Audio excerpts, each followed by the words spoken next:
राजरक्षा प्रकरण में समुद्र में समझा रहे हैं। इतना अधिक स्त्री पर जोर क्यों दे रहे हैं? कारण यह है, उभय लोक की दृष्टि सोचना चाहिए। इस लोक के साथ उभय लोक पर ध्यान दीजिए और सोच का जब तक विस्तार नहीं होगा, विचार विस्तार नहीं होंगे, तब तक व्यक्ति कुछ भी नहीं कर सकता जीवन में।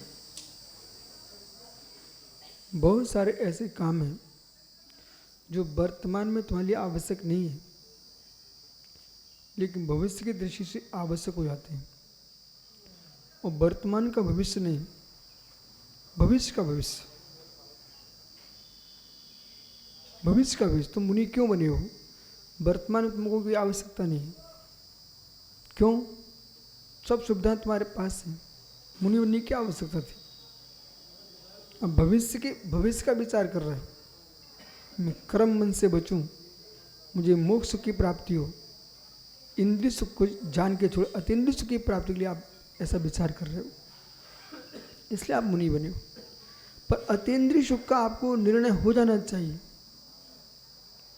वो निर्णय कैसे होगा? वो ध्यान विद्या के बल पर ही हो सकता, अन्य कोई विद्या काम में नहीं आएगी। ध्यान के बल पर और स्वाध्याय के बल पर अतीन्द्रिय आनंद का आप बोध कीजिए। स्वाध्याय से वो अतीन्द्रिय आनंद का आनंद लीजिए ध्यान से।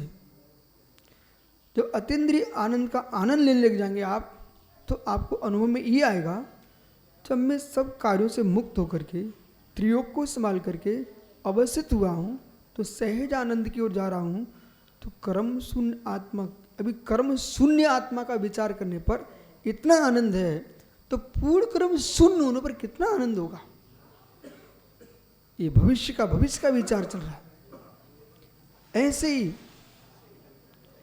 ये सत्यासागर उधर चले गए, उनको मुझे टोकने की क्या आवश्यकता? कुछ नहीं। लेकिन भविष्य ऐसे सारे मुनि करना प्रारंभ कर देंगे, क्लास शून्य हो जाएगी। क्लास शून्य पर ही नहीं विचार चल रहा है, ये प्रमादी हो जाएंगे, अध्ययन नहीं करेंगे। तो भविष्य में जिन शासन में ज्ञानी साधु नहीं होंगे, तो शासन की रक्षा कैसे होगी? एक एक साधु को ज्ञानी होना चाहिए और तत्त योग्यता के अनुसार।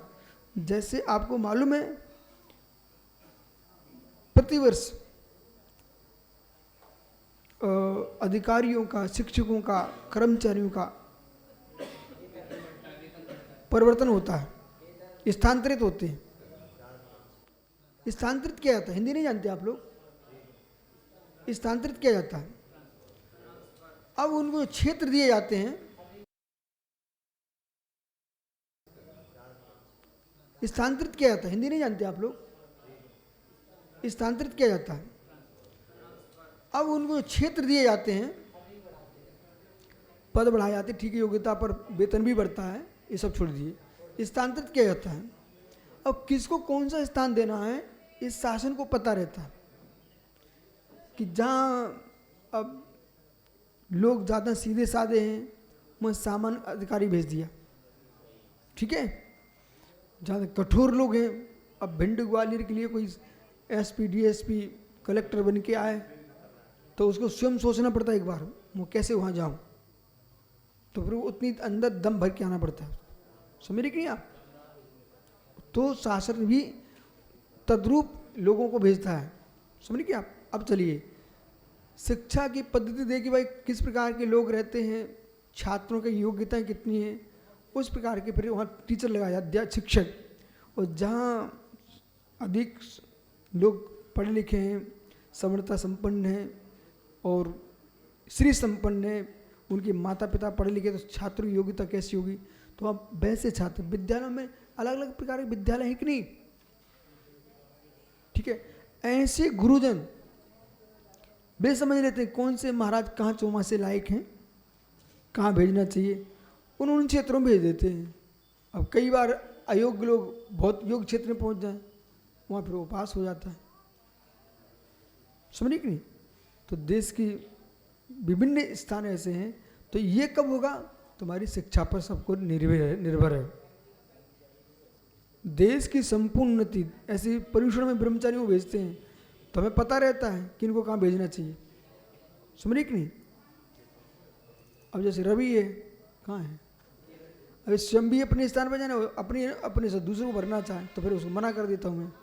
बोले भाई तुम स्वयं जा रहे हो और साथ में दूसरे को भी लेके जा रहे हो, और भी तो नगर हैं, तो ऐसा में फिर उनको समझाना भी पड़ता है कि एक स्थान पर आप पहुंच गए और अपने अनुसार तुमने सारे भर दिए, फिर यहाँ गुरुकुल का कीमत क्या बची, तुम सब सेट कर लोगे, तो मैं उनको सबको मना कर देता हूँ।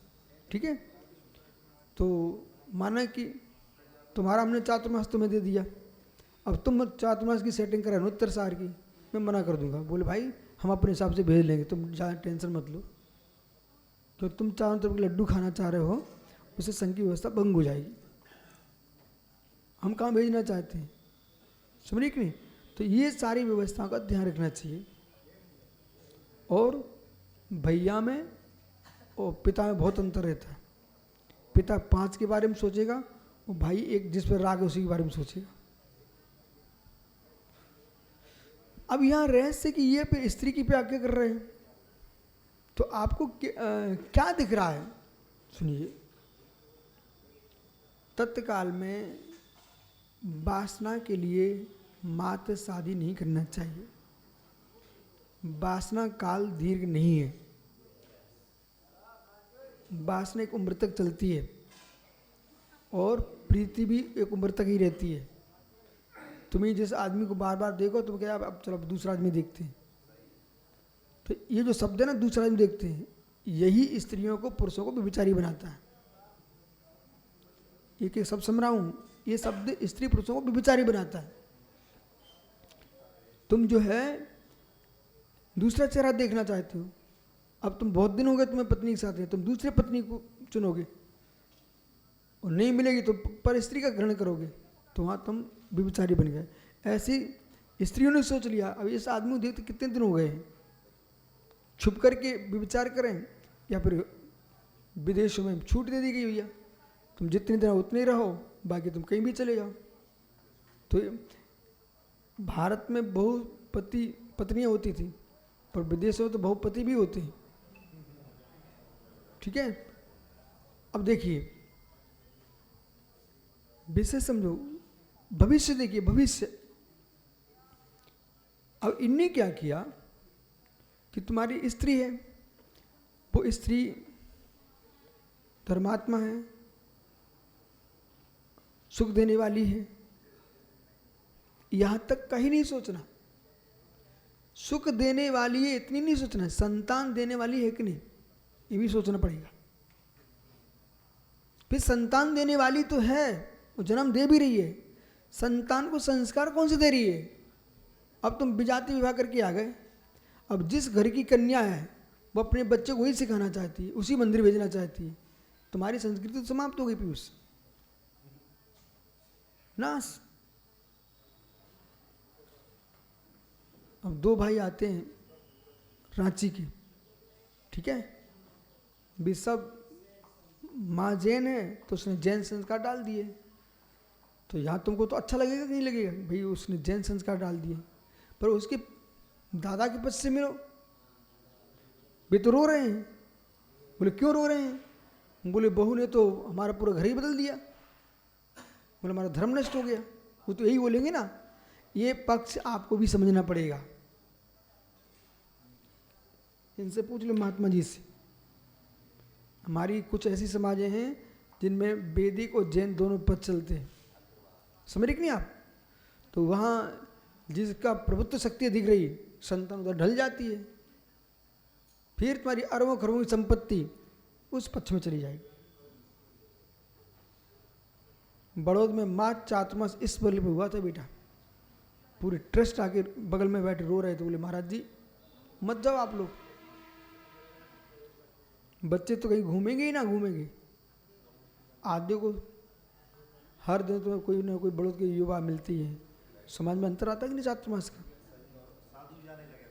साधु जाने लग गए, ऐसे जगह बोला पीयूष, हम कई ऐसे जगह गए जहाँ जीवन में साधु नहीं जाते थे, और हम वहाँ गए वाचनाएं की, चातुर्मास किए, साधु का आना शुरू हो गया। गुरसराय चिरगांव इधर कोई साधु नहीं जाते थे। आइए, तो क्या करें, अब तुमने संतान देने वाली मिल गई, संस्कार कौन से दे रही है? यहां पहुंचिए, संस्कार कौन से दे रही है? तो आपको ध्यान रखना पड़ेगा। नहीं, हमको तो सुख चाहिए, हमारा हमसे सहन नहीं होता। तुम सुख चाहिए, सहन नहीं होता, ठीक है, लेकिन भविष्य को तो देखिए। तुम इतनी क्यों सोच रहे हो? तुम्हारे ऊपर पूरी संस्कृति तुम्हारे सिर पर टिकी हुई है। ऐसे मुनियों को सोचना चाहिए कि मात्र तुम आज के आहार के लिए महाराज नहीं बने हो, न आज के जीवन के लिए बने हो, भविष्य में देखो बेलगे काम कर रहे हैं। आपका अध्ययन करना, आपका व्यवस्थित जीवन जीना, आपको लगता है मैं कठोर बोल रहा हूँ, कठोर नहीं बोल रहा हूँ। आप जब व्यवस्थित होंगे तो मन से हम तुम्हारी प्रशंसा करेंगे कि कितना अच्छा हुआ, किस प्रकार से इन्होंने साधना के मार्ग चुन करके आगम अभ्यास किया।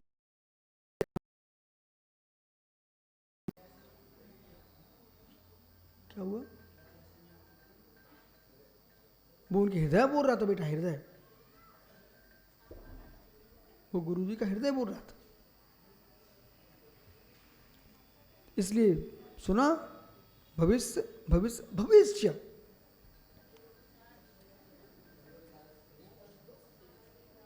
क्या हुआ? कौन?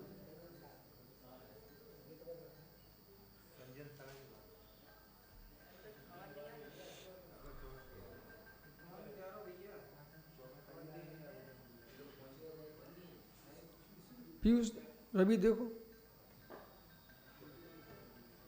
इसलिए कामदेवो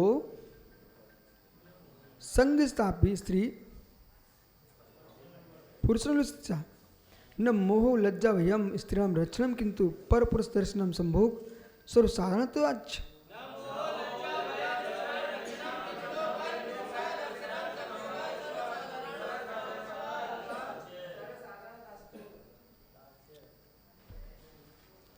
कितना पुराने काल में कितनी पाबंदी रहती थी, धर्म के लिए रहती थी।